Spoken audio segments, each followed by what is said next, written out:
வணக்கம் நண்பர்களே, இந்த வீடியோ எப்பயும் போல ஒரு கண்டென்ட் பற்றி பேசக்கூடிய வீடியோ கிடையாதுங்க. This is requested to Karnataka government for farmers. So please share this video to your friends. முடிஞ்சால் உங்களுடைய வாட்ஸ்அப் ஸ்டேட்டஸாக ஒரு நாள் வைங்க. ஏன்னா காவிரி நீர் ஒழுங்காற்று குழு இன்னையிலிருந்து ஜூலை 29 தொடர்ந்து 15 நாளைக்கு நம்ம தமிழ்நாட்டிற்கு 3500 கனஅடி நீரை திறந்து விடணும்னு சொன்னாங்க. ஆனால் இன்னும் வரலும் திறந்து விடலை. தமிழ்நாட்டிற்கு தண்ணி திறந்து விடக்கூடாதுன்னு மேகதாதுவில் அணை கட்டணும்னு சொல்லி அங்கே இருக்கிற ஃபார்மர்ஸ் அங்கே போராட்டம் பண்ணிட்டு இருக்காங்க.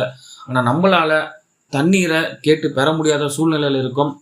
ஸோ அந்த காவிரி நீர் ஒழுங்காற்று குழு உத்தரவிட்ட ஆணையினை அவங்க ஃபாலோ பண்ணணும் அப்படின்னு சொல்லி இந்த வீடியோ ஒரு ரிக்வெஸ்டடாக கர்நாடக கவர்மெண்ட்டுக்கு, முக்கியமாக The Honorable Chief Minister of Karnataka இந்த video சென்றடையணும். So please share this video to your friends. Actually, this video, I am making this video is not for argue or blame to anyone. Humble request from the heart of Kaveri Delta.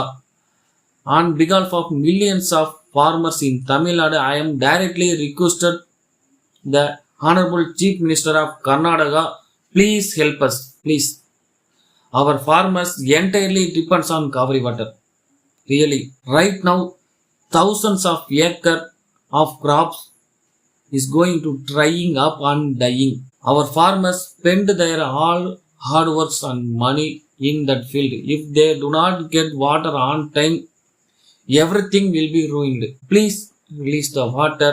We know that shortage of water in big problem over both sides. But for farmers, it's their life or death. The Kaveri Water Regulation Committee has already checked ground reality and ordered to release the water. We know that completely understand and respect that Karnataka also need water for drinking and farming. But the CWRC gave this order after looking at our both sides. Please save the dying crops. Our simple request to Karnataka government, please follow that CWRC order. Please don't look at this as a fight between the both states. Please see the human crisis. Release the water as ordered by the committee. Please save the life. I hope our peaceful request reach your heart. We request you to understand our painful reality of Tamil Nadu farmers. Please release water as soon as possible. Thank you. Thank you for watching.